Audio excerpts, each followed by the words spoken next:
അമൃത് മീഡിയയുടെ പുതിയൊരു വീഡിയോയിലേക്ക് എല്ലാവർക്കും സ്വാഗതം. PM കിസാൻ സമ്മാൻ നിധിയുടെ 2000 രൂപ ധനസഹായം ലഭിക്കുന്ന എല്ലാ കർഷകരും ഇക്കാര്യം അറിഞ്ഞിരിക്കണം. തുക ഇരട്ടിയാക്കുവാൻ നീക്കം. കർഷകർക്ക് സന്തോഷകരമാകുന്ന വാർത്തയിലേക്ക് എല്ലാവർക്കും സ്വാഗതം. അപ്പോൾ എല്ലാവരും ആദ്യം തന്നെ ഈ ഒരു വീഡിയോ ലൈക്ക് ചെയ്തു വെക്കുക.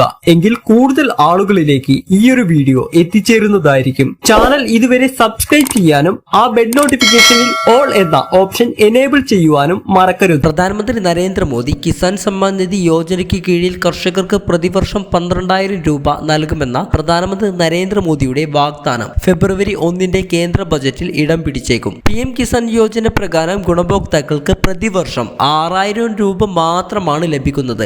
കഴിഞ്ഞ നവംബറിൽ രാജസ്ഥാനിലെ ഹനുമാൻഗഡിൽ തിരഞ്ഞെടുപ്പ് റാലിയിലാണ് കിസാൻ സമ്മാൻ നിധി ഇരട്ടിയാക്കണമെന്ന വാഗ്ദാനം പ്രധാനമന്ത്രി മോദി നടത്തിയത്. PM കിസാൻ സമ്മാൻ നിധിയുടെ ഈ ഒരു പദ്ധതിയുടെ ഭാഗമായി ഭൂ ഉടമസ്ഥരായ കർഷക കുടുംബങ്ങൾക്ക് 2,000 രൂപ 3 തുല്യ ഗഡുക്കളായിട്ടാണ് സഹായം നൽകുന്നത്. കിസാൻ സമ്മാൻ നിധി പദ്ധതിയുടെ 14ാമത്തെ ഗഡുവിനായി 17,000 കോടി രൂപ 8.5 കോടി കർഷകർക്ക് പ്രധാനമന്ത്രി വിതരണം ചെയ്തിരുന്നു.